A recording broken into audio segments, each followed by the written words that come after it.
বাপ নমস্কাৰ। আজি এটা মহান অনুষ্ঠান ইয়াত দেখিবলৈ পালোঁ। মই প্ৰায় বহু সময় ধৰি আছোঁ, কিন্তু এই অনুষ্ঠানটোৰ সম্পৰ্কে মই অকণমান ভিডিঅ' আকাৰে তুলি দিম বুলি ভাবিছোঁ। গতিকে এই অনুষ্ঠানটো কি উদ্দেশ্যত কৰিছে, ক'ত হৈছে অকণমান ক'লে ভাল পাম। হয়, তিলাপাৰা নিবাসী শ্ৰী নৃপেন চন্দ্ৰ নাথ, তেখেতৰ সহধৰ্মিনী অনিমা নাথৰ বাসগৃহত এটা মন্দিৰ, ঈশ্বৰ উপাসনাৰ কাৰণে এটা মন্দিৰ নিৰ্মাণ কৰিছে। মন্দিৰ দেখিছোঁ, আৰু সেই মন্দিৰটো আজি প্ৰথম গৃহপ্ৰৱেশ উপলক্ষে আমাৰ গুৱাহাটীৰ পৰা প্ৰাণজিৎ অধিকাৰী বাপ, লগতে তেখেতৰ সংগী সহধৰ্মী এই তৰংগনাথ তেখেতে আমাৰ মাজত উপস্থিত আছে। তেখেতৰ সহযোগত আমাৰ আজি 24 যুগল প্ৰসংগ কৰা হৈছে আৰু ভাগৱত পাঠ অনুষ্ঠান হৈছে। লগতে আই মাতৃ হবৰ দ্বাৰা এটি সুন্দৰ নামৰ পৰিৱেশন কৰা হৈছে। আৰু লগতে আমাৰ আজি বিভিন্ন প্ৰান্তৰ পৰা ভকত বাপ তথা আই মাতৃ হ'ব উপস্থিত হৈ আজি তেখেতৰ যিটো মংগল কাৰ্যসূচী অনুষ্ঠানত সহযোগ কৰিছে, সকলোকে মোৰ ফালৰ পৰা আন্তৰিক ধন্যবাদ জনাইছোঁ। লগতে আপোনাকো এই চেগতে আপুনি যিটো প্ৰচাৰ, ধৰ্ম প্ৰচাৰ উদ্দেশ্যে যিটো ভিডিঅ' ভিডিঅ' এটা এৰি দিম বুলি ভাবিছোঁ, গতিকে আপোনাকো এই চেগতে ধন্যবাদ জনাইছোঁ। দেখিছোঁ আপুনিও মানে পাঠ আলোচনাত আপুনিও অকণমান পাঠ কৰিছে, লগতে মাননীয় আন এজন হেমেন চন্দ্ৰ নাথদেৱো কৰিছে। এইখিনিতে এটা কথা যে আপোনালোকৰ এইখন গাঁৱত বিশেষকৈ ভকত বাপ বা পাঠ কৰা লোকৰ সংখ্যা বেছি বুলি কয়, এইটো আপুনি কি বুলি কয়? হয়, এইটো হয়, আমাৰ পূৰ্বপুৰুষসকলৰ পৰা আগৰ পৰা এইটো চলি আহিছে। পূৰ্ব বংশধৰসকলৰ এইটো এটা নিত্য নিমিত্ত কাৰ্যসূচী আছিল। বিভিন্ন আমাৰ ভাগৱত পাঠ, কীৰ্তন পাঠ, এনেকৈ গীতা পাঠ আদি অনুষ্ঠান আগৰ পৰা চলি আহিছে। সেই উদ্দেশ্যে আমাৰ গাঁওখনৰ প্ৰায়সংখ্যক মানুহে এই ভাগৱত পাঠ অনুষ্ঠানটো অংশগ্ৰহণ কৰি সুন্দৰভাৱে পাঠ কৰিবলৈ সক্ষম হয়। বাৰু ধন্যবাদ থাকিল। এইখিনিতে আমাৰ আই মাতৃ হবৰ নাম বা আজিৰ আলোচনা যিখিনি হৈ গ'ল, অনুষ্ঠানৰ বিষয়ে সংক্ষেপে হ'লেও মই ভিডিঅ' আকাৰে প্ৰচাৰ কৰিবলৈ সন্মত হৈছোঁ। নমস্কাৰ।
গোবিন্দ যদুনন্দন কৃষ্ণ চরণে রইল হরণ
বাল্মীকি দুর্ঘর আসিল তোষর রাম বুলি ভোলা লিখি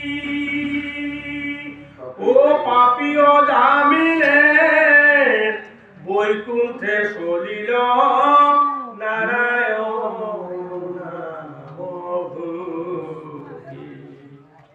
দাখির কুমার ভৈলায় অবতার নারদ নামর বলে আপহুনিল রে নাম ধরে পুরন বিদাতা এরা নাহি তো প্রবল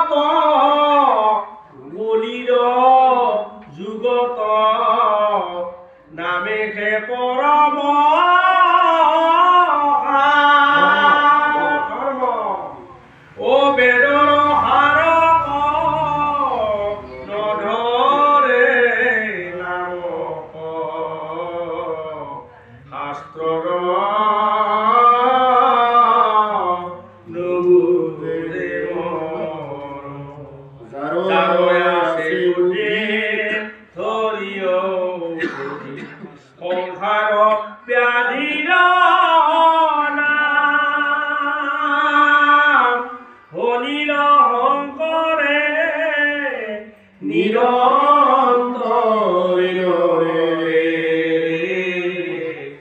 ডাকিব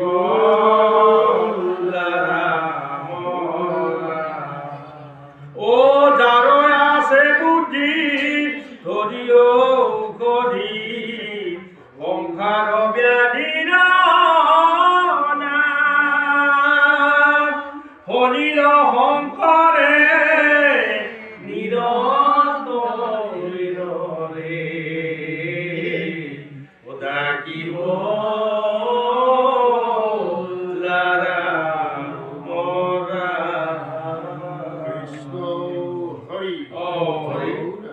শ্ৰীমন্ত শংকৰ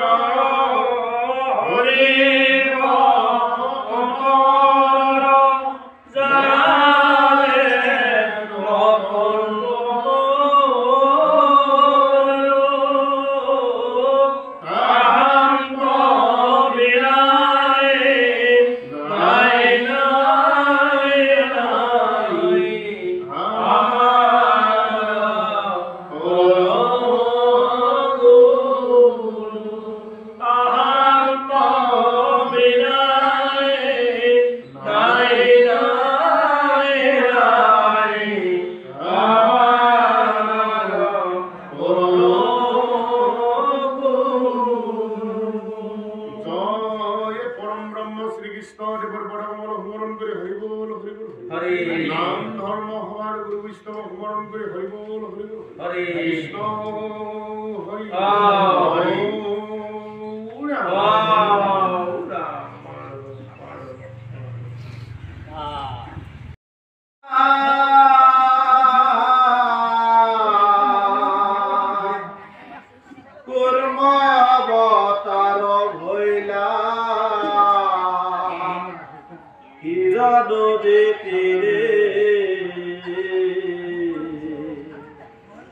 লক্ষ পৰৰ পথ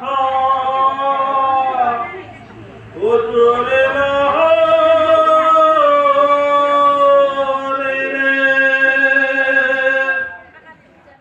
কৰিলে পৰিস্তুতি ঘূৰা ঘূৰা লাগে ধৰে ৰাম নৰগিৰি প্ৰভু কৃষ্ণ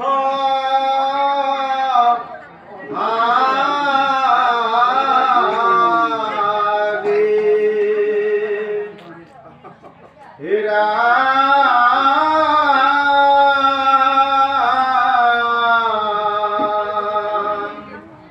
দিব্যযজ্ঞ বৰাহস ৰূপ হইলা তুমি লীলাই দন্তৰা